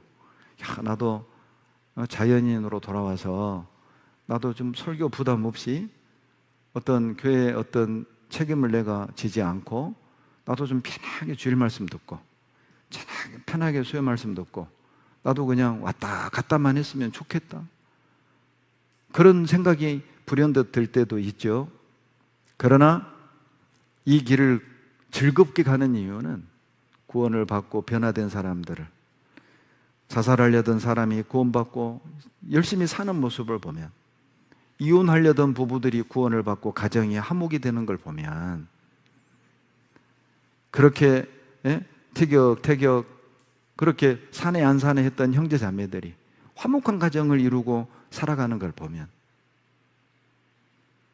보람을 느끼죠. 그리고 이 길을 끝까지 갈 위로와 힘을 얻는 겁니다. 거기에서 얻어요. 거기에서 그만한 가치가 있습니다. 상처받을 가치가 있고 오해받을 가치가 있고 힘들 만한 가치가 있어요. 우리가 교제하고 우리가 전도하고 우리가 봉사하는 이 일들은요, 그만한 가치가 있어요. 왜 항상 기뻐할 수 있습니까? 주님이 우리 기도를 들어주시기 때문이에요. 요한복음 16장 24절 다 같이 읽습니다. 지금까지는 너희가 내 이름으로 아무것도 구하지 아니하였으나 구하라, 그리하면 받으리니 너희 기쁨이 충만하리라. 왜 우리가 항상 기뻐할 수 있습니까? 우리는 믿어요. 뭘 믿습니까? 하나님이 우리 기도 들어주실 걸 믿어요.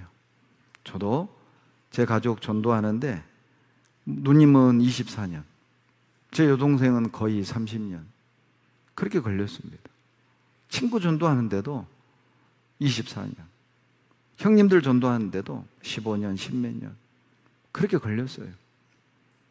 때로는 정말 하나님께 막 불평을 할 때도 있었습니다. 제가 5남 2녀의 6번째거든요.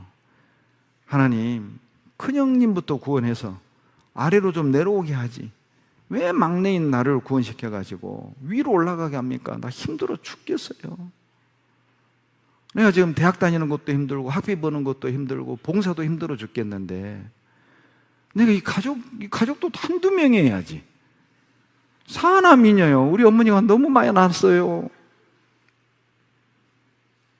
이거 다 전도하는 게 나한테 이제 짐인 거예요. 어느 순간. 그때 하나님이 나에게 주신 답이 있어요. 너가 너희 집에서 가장 적당하단다. 제가 그 말씀에 입을 탁 다물었습니다. 그러면 제가 이 길을 가겠습니다. 그리고 봉사도 포기하지 않았고 전도도 포기하지 않았고 교회를 떠나지 않았어요. 그리고 하나님이 약속을 지켜주셨습니다. 내가 내 일을 최선을 다해 다 해낼 때 하나님도 약속을 지켜주셨어요. 가족들을 한 사람 한 사람 한 사람 한 사람 하나님이 구원해 주셨습니다. 우리가 항상 기뻐할 수 있는 이유입니다. 하나님은 우리의 신음에도 반응하셔요. 시편 13편 5절을 찾습니다. 시편 13편 5절.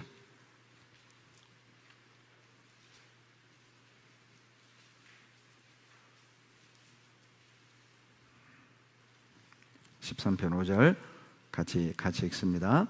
나는 오직 주의 인자하심을 의뢰하였사오니 내 마음은 주의 구원을 기뻐하리이다. 다윗이 쓴 시거든요.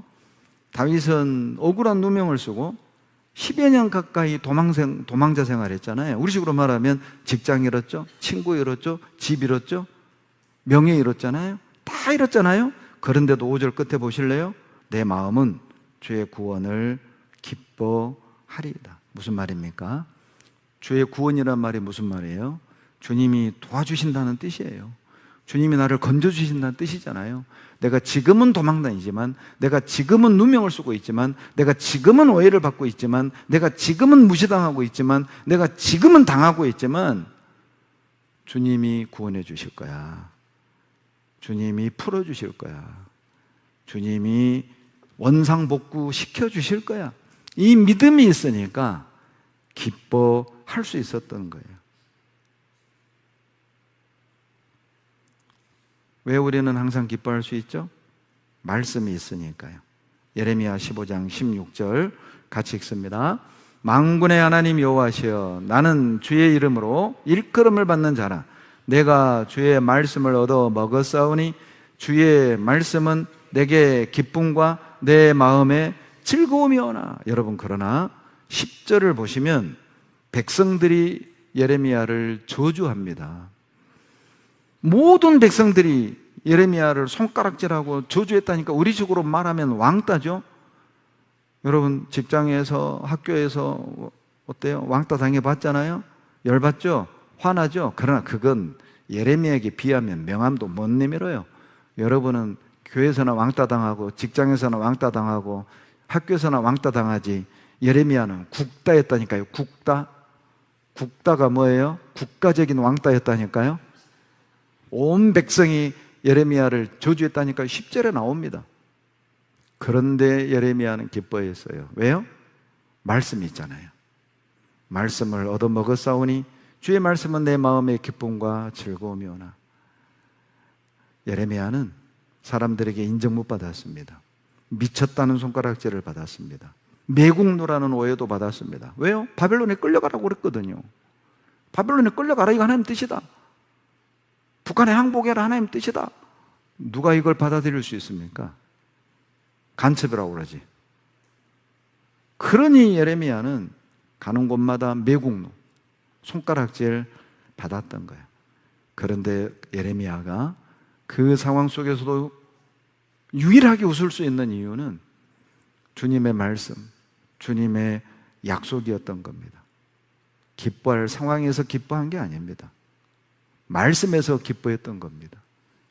기뻐할 일이 있어서 기뻐한 게 아닙니다. 말씀에서 기쁨을 얻었다니까요.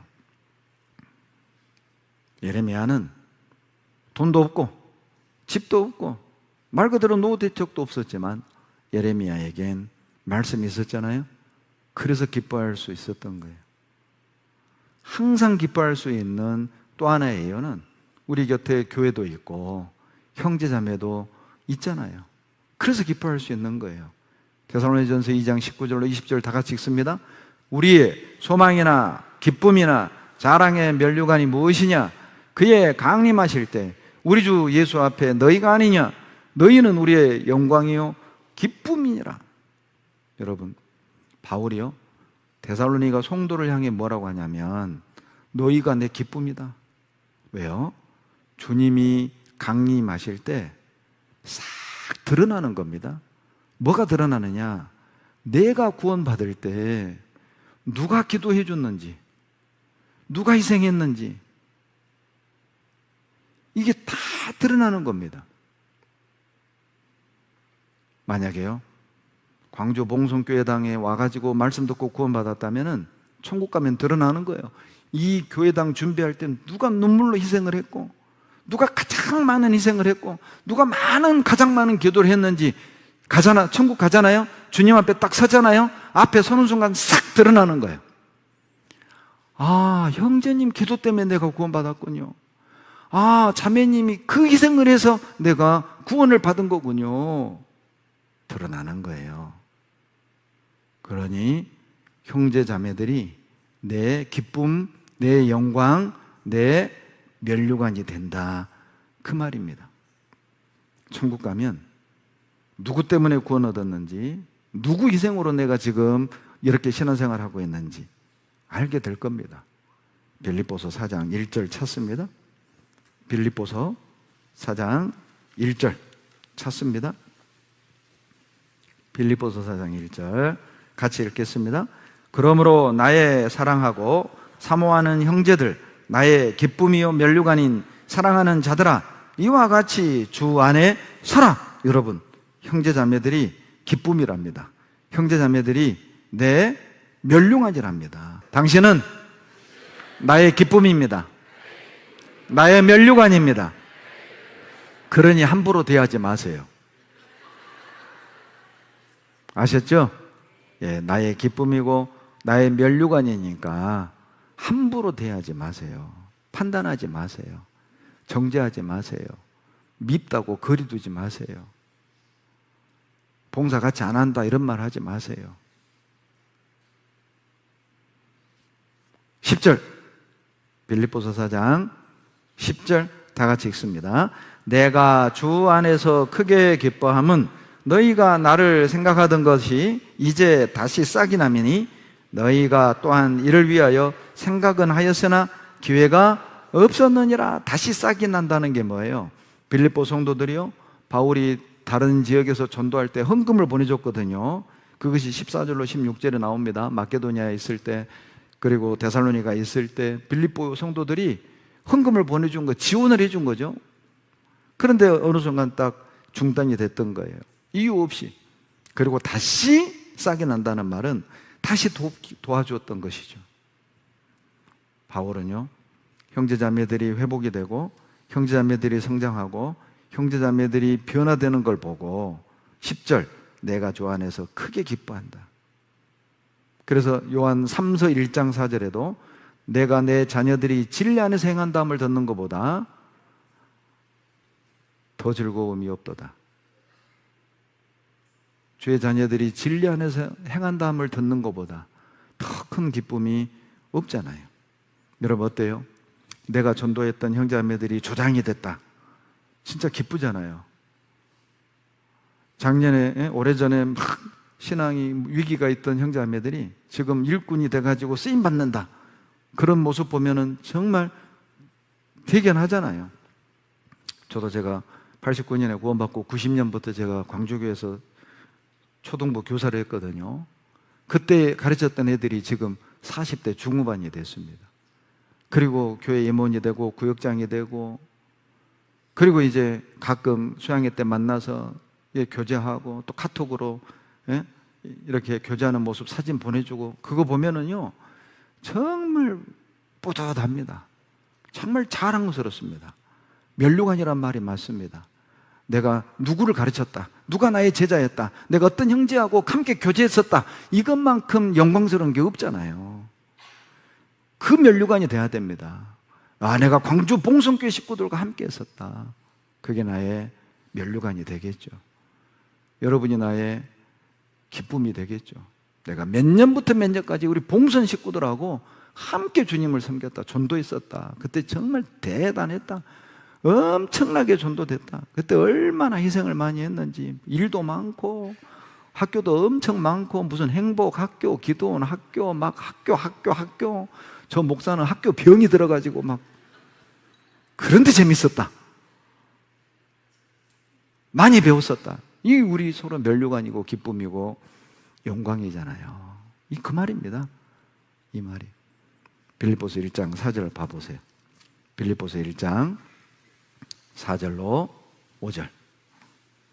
4절, 5절 같이 읽습니다. 간구할 때마다 너희 무리를 위하여 기쁨으로 항상 간구함은 첫날부터 이제까지 복음에서 너희가 교제함을 인함이라. 이 빌립보 교회 성도들이요, 많은 형제, 우리식으로 말하면 초창기 멤버들이 교제 안에 끝까지 남아 있었던 거예요. 저도요 90년부터 교회학교 봉사하면서 찍었던 교사들하고, 예? 어린이 집회 끝나면 딱 대강당에, 소태동 대강당에 이렇게 딱 써가지고 찍은 사진이 있어요. 많은 형제들이 전도인이 됐고 많은 자매님들이 지금도 교회 안에 귀하게 쓰임받고 있어요.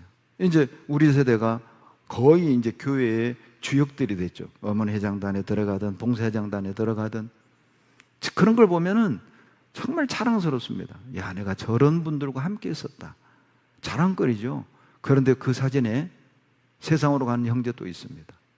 이방 결혼한 자매도 있습니다. 그런 거 보면 정말 마음 아파요. 해외 선교를 갔다 오잖아요. 그러면 가끔 그 교회에 들어가서 봅니다. 근데 그 사진이 안 보이는 형제자매들이 있어요. 연락합니다. 그것도 누구 안 보이네요. 예, 요즘 좀 슬럼프입니다. 이런 소리 들으면 너무 속상해요. 아, 예, 그때 누구 전도하느라 가느라고 그 사진에 없었습니다. 그러면 또 안심이 돼. 사진에 있고 없고 이게 정말, 여러분도 그러죠? 제가 외부 집회 가면요, 수요일날 출석부, 주일날 출석 사진이 올라오잖아요. 봅니다. 엄마, 이 집사님 안 보여야? 이 집사님이 여러 명이니까 누군지 모를 거 아니야. 박 집사님도 안 보이네. 예? 양 집사님이라고 하면 안 돼. 양 집사님은 한 명이죠. 다 본다니까요. 어디 갔지?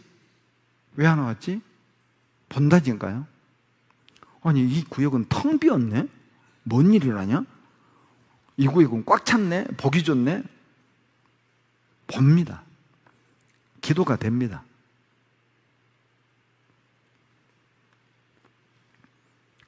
교회 안에 있을 때 우리가 기쁨의 소리를 듣는 거예요. 시편 118편 한번 찾아봅시다. 시편 118편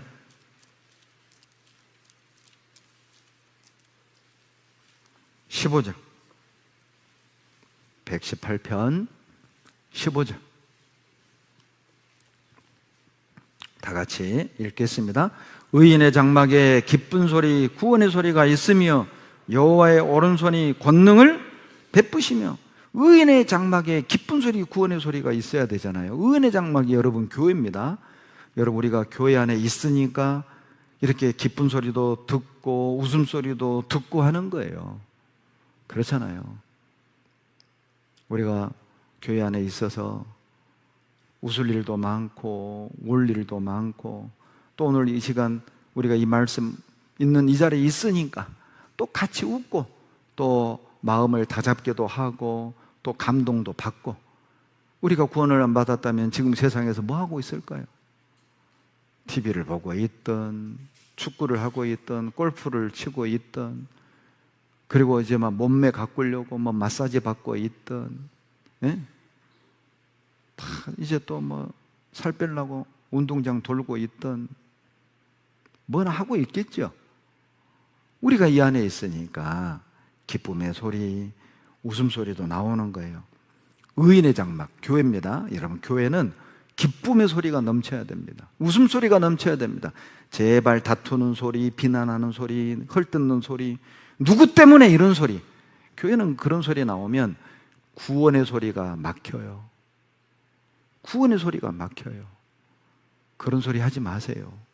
나 때문에 불평의 소리, 누구 탓하는 소리, 나의 그 소리가 우리 교회를 통해서 넘어가야 할 기쁨의 소리, 구원의 소리를 막아버린다니까요. 교회 안에 기쁨의 소리가 있을 때 구원의 소리가 나오는 겁니다. 우리가 항상 기뻐할 수 있는 것은 주님 안에 구하기 때문입니다. 빌립보서 4장 4절 같이 읽습니다. 주 안에서 항상 기뻐하라. 내가 다시 말하노니 기뻐하라. 여러분, 빌립보서에 기쁨이란 단어가 16번 나옵니다. 그런데 빌립보서는 어디에서 썼죠? 로마 감옥에서 썼습니다. 감옥 안에 있는 바울이 감옥 밖에 있는 빌립보 성도들을 향해서 기뻐하라, 기뻐하라, 기뻐하라, 기뻐하라 16번을 말하고 있습니다. 누가 누구에게 기뻐하라고 해야 됩니까? 누가 누구를 위로해야 합니까? 감옥 안에 있는 바울이 감옥 밖에 있는 빌립보 성도를 향해 16번 반복하고 있어요. 뭘 의미하죠?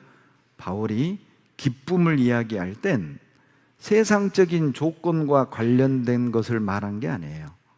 일이 풀리고 마음에 맞는 사람들이 있고 돈이 되고 집안에 뭐 우환도 없고 그러니까 기뻐하라 이게 아니라 주님과 관련된 것으로 기뻐하라고 한 거예요. 주 안에서 기뻐하라는 겁니다. 주님 때문에 기뻐하라는 겁니다. 주님 은혜를 기억하고 기뻐하라는 겁니다. 주님이 도와주실 걸 믿고 기뻐하라는 겁니다. 주님을 위해 살면 기뻐할 수 있다는 뜻입니다. 주 안에서 항상 기뻐하라는 말은 주님을 위해 살면 항상 기뻐할 수 있다니까요. 주님의 일을 하면 항상 기뻐할 수 있다니까요. 바울은 모든 상황이 다 괜찮아서 기뻐한 것이 아니었습니다. 기뻐할 환경이어서 기뻐한 것이 아니었습니다. 주님 안에서 기뻐했습니다. 주님이 함께 계시기 때문에 기뻐했습니다. 주님이 도와주실 것을 믿었기 때문에 기뻐했습니다. 주님이 전파되는 것으로 기뻐했다니까요. 빌립보서 1장 18절 그러면 무엇이뇨? 외모로 하나 참으로 하나 무슨 방도로 하든지 다 같이 읽죠. 전파되는 것은 그리스도니 이로써 내가 기뻐하고 또 기뻐하리라. 나는 감옥에 있지만 나는 매를 맞고 있지만 나는 착고에 채워져 있지만 주님이 전파된다면 기쁘다. 나는 기뻐하고 또 기뻐하겠다. 나는 가진 것도 없고 좋은 침대도 없고 좋은 환경도 아니지만은 주님이 전파된다면 그것으로 나는 족하다. 그것으로 나는 기뻐할 수 있다. 왜 항상 기뻐할 수 있습니까? 여러분, 기쁨은 성령의 열매이기 때문에 항상 기뻐하는 게 가능합니다. 오직 성령의 열매는 사랑과 희락과 기쁨이잖아요. 성령의 열매거든요.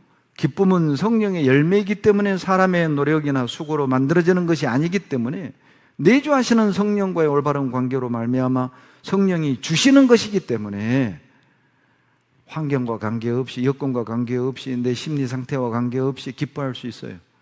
왜요? 사람이 환경에 의해 주어지는 것이 아니니까요. 성령이 주시는 거니까요.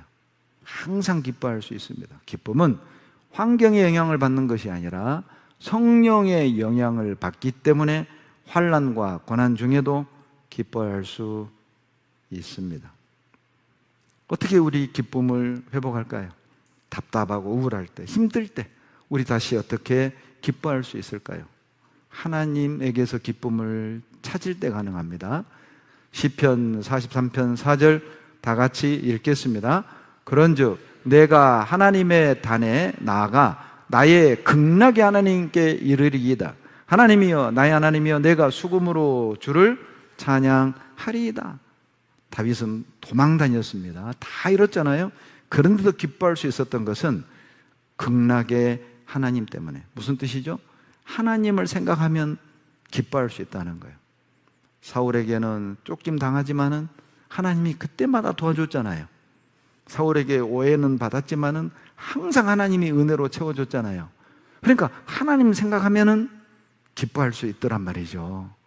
그러니까 다윗은 사막에서 굴에서 이슬 맞고 자면서도 극락의 하나님을 찬양하리이다. 하나님은 극락의 하나님이에요. 하나님은 극락의 하나님이기 때문에 나에게 최고의 기쁨을 주실 수 있다. 그런 뜻입니다. 직장도 없고 모함도 받고 오해도 받지만 하나님은 나에게 최고의 기쁨을 주실 거야. 왜? 극락의 하나님이니까. 여러분 시편 23편을 머리에 그려보세요. 시편 23편의 내용을 머리에 그려보세요. 여호와는 나의 목자시니 내게 부족함이 없으리로다. 그가 나를 쉴만한 물가로 인도하시고 푸른 초장에 누이시며 쉴만한 물가로 인도하시는도다. 내가 사망의 음침한 골짜기로 다닐지라도 해를 두려워하지 않을 것은 주께서 나와 함께 하십니다. 여러분 이 그림을 그려봐요. 자, 쉴만한 물가도 있고요. 푸른 초장도 다 펼쳐져 있고요. 자, 머리에 그리세요. 눈을 감고. 자, 물을 자, 시내를 그려보시죠. 그리고 시내 양쪽에 푸른 들을 그려봐요. 그리고 한가롭게 풀을 뜯는, 물을 마시는 양들을 그려보세요. 그런데 그 그림에 다 있는데 목자가 없다면, 목자만 없어요. 쉴만한 물가도 있고 푸른 초장도 있고 수많은 양떼도 있는데 목자가 없다면 그건 불안한 거예요. 목자가 없다면 그건 미완성인 겁니다. 왜 우리가 기뻐할 수 있습니까? 쉴만한 물가가 있어서가 아니에요. 왜 우리는 기뻐할 수 있습니까? 푸른 초장이 있어서가 아니에요. 왜 우리는 기뻐할 수 있습니까? 나의 목자 대신 주님이 있기 때문에. 물가가 없어도, 쉴만한 물가가 없어도, 푸른 초장이 없어도 목자 대신 주님이 있으면 된 거잖아요. 그리스도인의 기쁨의 근원은 초장도 물가도 아닙니다. 주님이십니다. 이 말을 적용시키면 여러분, 남편이 바뀌고 아내가 바뀌고 자식이 바뀌어야 내가 기뻐할 수 있다는 착각을 버리라는 뜻입니다. 우리의 기쁨의 근원은 남편도 아니고 자식도 아니고 아이들도 아니에요. 우리 기쁨의 근원은 예수 그리스도이십니다. 그분에게서 기쁨을 받아야 된다니까요. 자식이 사고 쳐도, 징그럽게 말 안 들어도 나는 주님에게서 기쁨을 누려야 됩니다. 남편과 사이는 안 좋아도 나는 주님에게서 기쁨을 얻어야 된다니까요. 교회 안에 성자매들과 껄끄러운 관계가 있어도 나는 주님에게서 기쁨을 누려야 하는 거예요. 돈이 있어야 기뻐할 수 있다는 오해도 버리셔야 됩니다. 기쁨의 근원은 돈이 아니라 주님이셔요. 기쁨을 되찾는 또 하나의 방법은 말씀에 순종하는 것입니다. 요한복음 15장 10절로 11절 같이 읽습니다. 내가 아버지의 계명을 지켜 그의 사랑 안에 거하는 것 같이 너희도 내 계명을 지키면 내 사랑 안에 거하리라. 내가 이것을 너희에게 이름은 내 기쁨이 너희 안에 있어 너희 기쁨을 충만케 하려 함이니라. 주님의 말씀을 지키잖아요. 그러면 기쁨이 충만해집니다. 가진 것 없고 뭔가 없어도 우리가 말씀에 순종하면 기쁨은 충만해지는 거예요. 또 하나, 드릴 때 충만해집니다. 역대상 29장 9절 같이 읽습니다. 백성이 자기의 즐거이 드림으로 기뻐하였으니 곧 저희가 성심으로 여호와께 즐거이 드림이며 다윗 왕도 기쁨을 이기지 못하여 하니라. 놀랍지 않습니까? 성전 건축을 준비하기 위해 다윗도 전 재산을 백성들도 갖다 드리는데 너무너무 기뻐하는 거예요. 여러분, 신앙생활 하면서 주님께 시간을 드리고 물질을 드리고 내 삶을 드리면서 정말 기뻐해 본 적이 있으십니까? 이 경험을 반드시 하셔야 됩니다. 드리면서 기쁨을 이기지 못하는 이 경험을 하셔야 된다니까요. 드리면서 너무너무 기뻐서 춤을 추는 이 경험을 한 번은 하셔야 됩니다. 제가 어떤 교회에 있을 때 청년들의 그 문화가 뭐였냐? 첫 월급은 100% 하나님께 드리는 거. 그게 그 교회의 문화였습니다. 그러니까 후배들이 그걸 다 따라가는 거예요. 첫 월급은 100% 하나님께 드려. 그걸 기뻐하는 거예요. 제가 어떤 지역교회 건축을 할 때 그 교회 성도가 아니에요. 타 지역 성도인데 기천만 원을 헌금해 왔습니다. 놀래가지고 전화했습니다. 우리 교회에 연고가 있으시냐? 없어요. 근데 어떻게 이 큰 돈을 헌금을 하시냐? 건축한다는 소식을 듣고 연고가 없는데 이 돈을 어떻게 이렇게 주시냐? 걱정 마시라고. 이거 아파트가 인상돼가지고 아파트가 값이 튀었대요. 자기가 판 것도 아니야. 내가 살고 있는 이 아파트 시세가 올랐다고 그 오른 시세를 헌금을 한 거예요. 재밌는 자매님이시죠? 이번에 전도하러 여기까지 서천까지 또 오셨더라고. 서울에서. 정말 훌륭하지 않습니까? 그분은 더 기뻐하는 거예요. 목사님, 저는 이렇게 할 수 있어 기뻐요.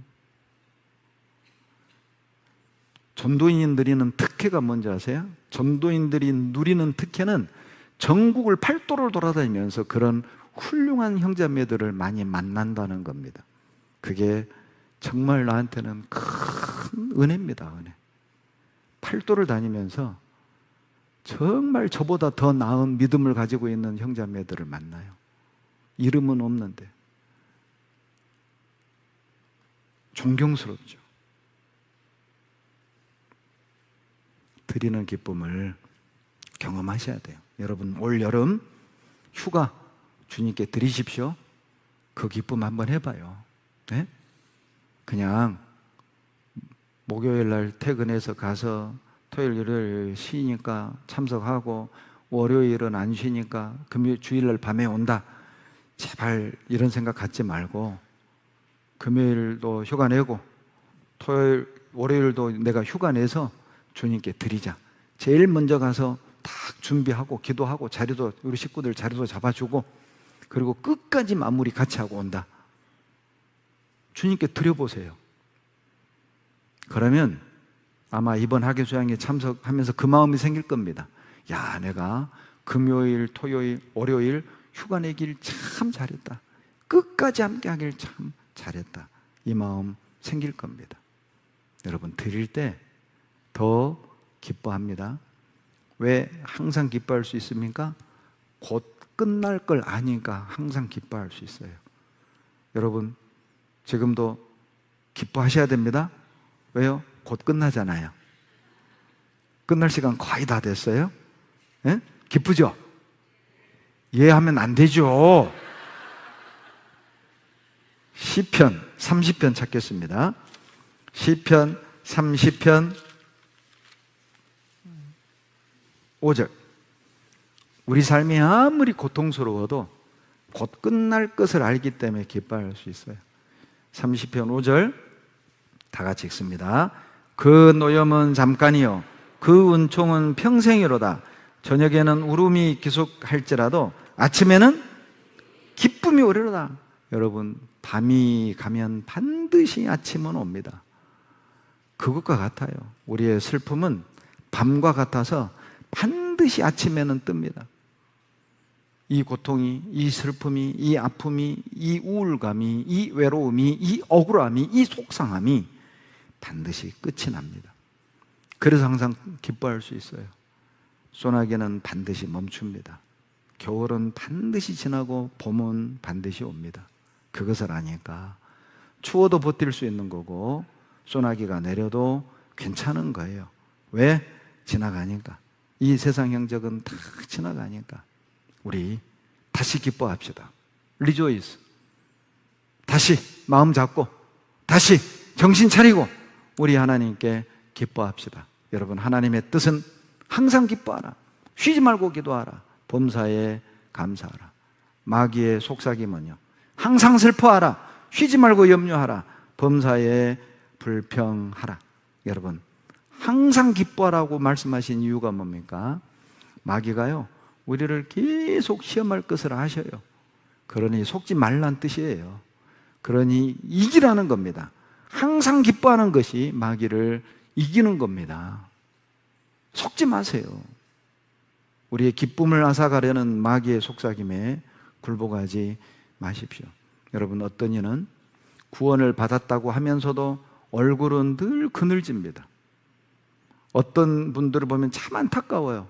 저분은 구원을 받았는데 왜 늘 어두울까? 왜 우울할까? 웃는 얼굴이 아니에요.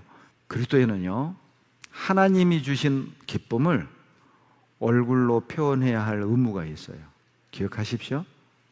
우리는 하나님이 주신 기쁨을 얼굴로 표현해야 할 의무가 있습니다. 우리의 구원을 얼굴로 표현하십시오. 주님께 받은 은혜를 얼굴로 표현하십시오. 우리에게 주어진 의무입니다. 마지막 때일수록 그리스도인은 근심했다가도 다시 기뻐하고, 답답했다가도 다시 기뻐하고, 우울했다가도 다시 기뻐하고, 속상했다가도 다시 기뻐해야 합니다. 항상 기뻐할 때 쉬지 않고 기도할 수 있고, 쉬지 않고 기도할 때 범사에 감사할 수 있습니다. 제가 선창하면 여러분이 복창하십시오. 항상 쉬지 말고 범사에, 다시 합시다. 소리가 너무 작아요. 클 때까지 안 끝낼랍니다.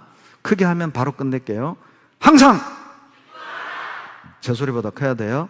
쉬지 말고 범사에. 집에 가고 싶었군요. 기쁜 소식 끝내겠습니다.